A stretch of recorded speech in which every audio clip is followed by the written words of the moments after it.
Men do not show love by just marriage, and we don't show love by sex. A man can be having sex with his maid. He's not in love with the maid. We show love by providing, by protecting, by supporting. And that's what your wife does not want another woman to get. She does not want you spending the little naira you make on another woman. She's trying to protect that angle. But we need to make the argument. She wants you to be alive. In order to be alive, we need to avoid prostate. We need to avoid cardiovascular issues. Can she give you 21 times when she's in her 50s? Because it's not fair that how come we're losing men to prostate problem? Then I advocated get a side chick. Let me say that again. Get a side chick. You get a side chick is a contractual agreement. Women, please, and please, watch this video with understanding. Please, watch it with an open mind. Please, when I'm back, we'll analyze. To get a side chick is a contractual agreement. You don't have to disrespect your wife. You don't have to bring the side chick home. If it's contracted, she doesn't even call you. You call her when you need her to make up your 21 times. Polygamy is not for all men. If you know you cannot manage your affairs, if you know you cannot manage two jealous women all both caring for you, then stay in your lane. By the way, in the Western countries now, they're doing what is called polyamorous family. They're doing sister wives. 4 or 5 girls marrying the same man. Only one of them will be legally married, but they will bring somebody else. And it's acceptable. They're in Utah. They're in Washington, D.C. We are not complaining. That is a variant form of polygamy. So if you can manage, then do it. There is no solution out there to increase your manhood. Let me break it down. No solution whatsoever. There's no solution. There is no cream. There is no gel. There is no agbo whatsoever. No agbo. Anything given to you is false. No, it's false. Let's go down to physiology. A woman truly enjoys sex. It becomes love making to her when she's able to release. She's able to orgasm. If she's not able to orgasm, most women have reported that they just feel like a dumb. So prostate cancer is killing men every day. Why? Because of lack of sex. Now, women, what's your opinion on this? Will you say, because I don't want my husband to die, let him have a side chick? What's your opinion?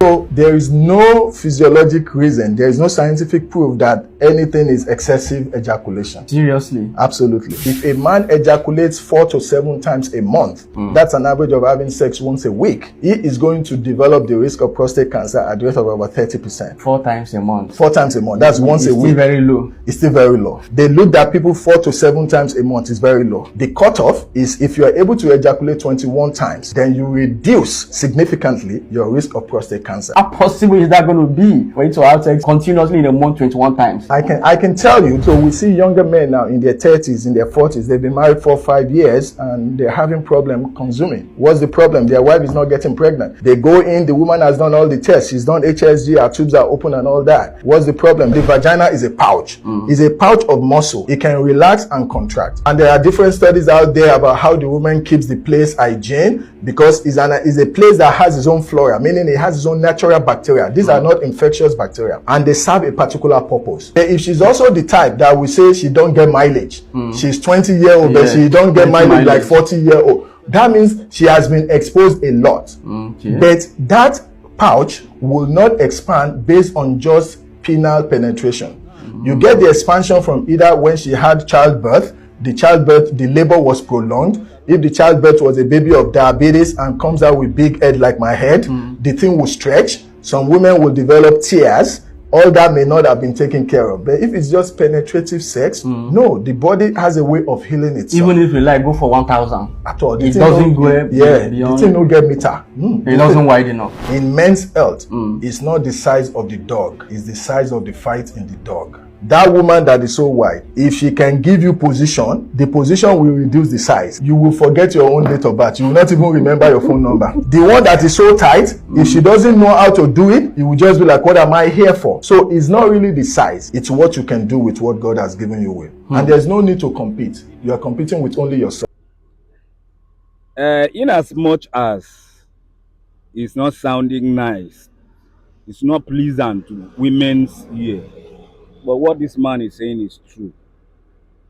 But I would like to advise, instead of you to have a side chick, why not marry a second wife? If you are capable of taking care of them, why not have another wife to your house so that you can be safe and be protected? Hmm? Because I know it's not going to sound nice, but it's true that men are dying every day because of prostate cancer. And why is this happening? Because they are they are not having as enough sex as they are supposed to. Understand? They are not having. But in the other hand, I would like to ask, why was not why was this sickness not in our parents' time? Why our father no be dey get all this kind of sickness? What is the problem in this our time? Hmm? Why our father no be dey get this prostate cancer? Why? Because some of our parents been married, some of our father been married just a wife. Are we saying that they used to do it every now and then? Hmm? What's your opinion?